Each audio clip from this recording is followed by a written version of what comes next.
Once upon a time, in a warm, beautiful village called Hammersdale, they lived two best friends, Tandega and Bali. They were both married.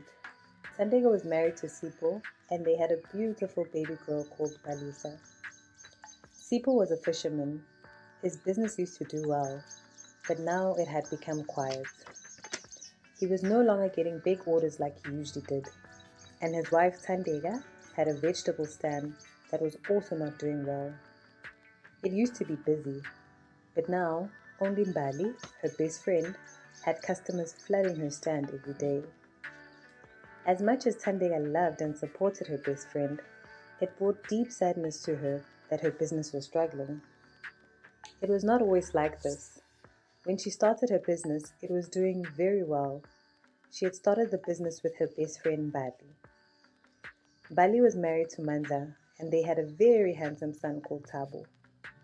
Mandla was a very successful farmer and had many other businesses. They lived in a big, beautiful house and could afford whatever their hearts desired. Before Mbali and Tandega started their businesses, they used to spend every day together with their children while their husbands were at work, until one day the two best friends decided to each start their own vegetable stands.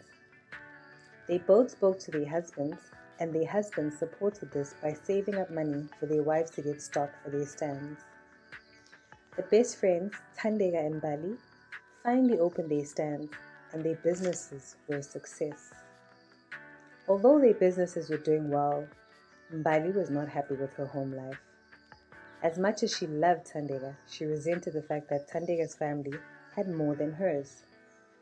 Tandega's husband, Sipo, was doing very well in his fishing business. Mbali wanted to live the same life as Tandega. Every day she lay awake thinking of ways to get more money. Until one day she decided to go see a very powerful herbal doctor, two villages away from her own. When she got to the herbal doctor, she explained that she wanted the same wealth as her friend. And the herbal doctor said, I can't make your wealth equal, but I can make you wealthier than her. Bali couldn't hold her excitement. How? Tell me more.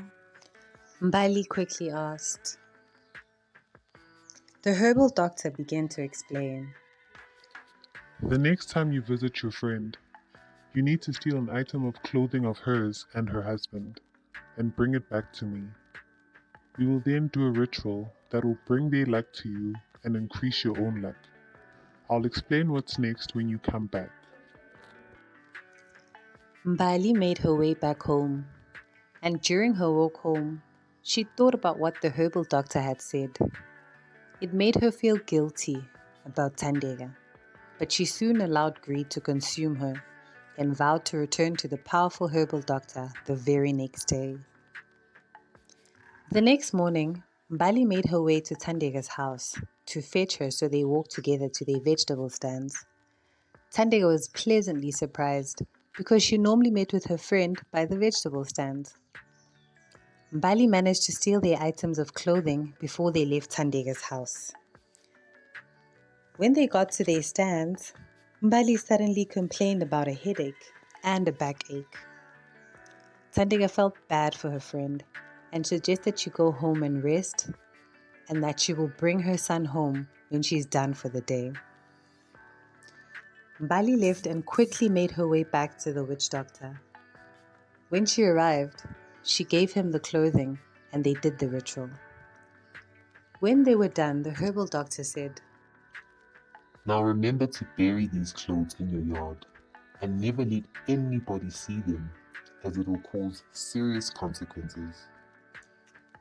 Mbali hurried back home and found a quiet area in the yard and buried the clothing. The following days, Mbali continued with her normal daily tasks, and then suddenly, Mbali's stand would be sold out before the end of the day, and customers would still queue and beg her to fetch more of her stock. Her husband's business also started getting busy, while Tandega's husband's business started slowing down. All his customers started ordering from Mandla instead. Bali and Mandla's businesses started getting very busy. So busy that they had to hire their own workers. As their wealth grew, the distance between the two best friends, Bali and Tandega, also grew. Their kids remained best friends and continued playing together. One warm afternoon, Balisa, Tandega's daughter, ran into Mbali's house shouting and crying. Mama Tabo. Tabo and I were playing, and then he just disappeared. What do you mean? Where were you playing? Mbali quickly asked. Balisa ran out the house and Bali followed her. When Bali got to the place where they were playing, she realized it was a spot she buried Tandega and Sipo's clothes. And the clothes had been dug out. My child! Where is my child? Mbali cried. She then quickly picked up the clothes that were buried and hurriedly made her way to the herbal doctor to report what had happened. I told you to make sure these clothes are never seen. The herbal doctor snapped at her. Mbali felt so much sorrow and cried uncontrollably.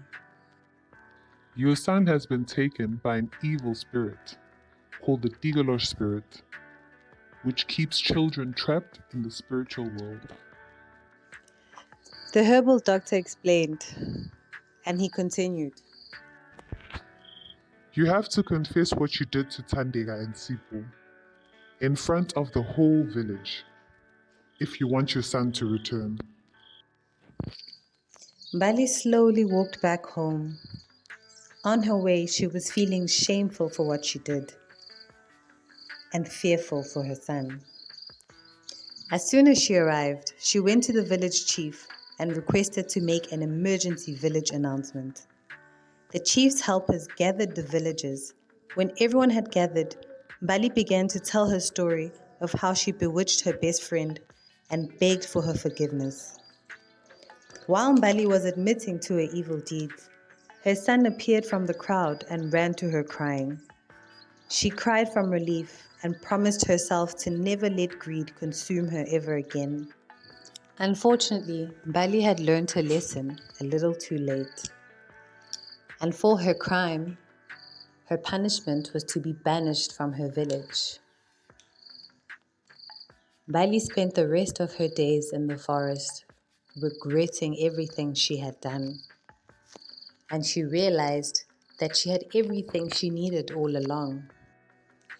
The moral of the story is to be content with what you have and not allow greed to consume you. And if you want more, get it through your own merit.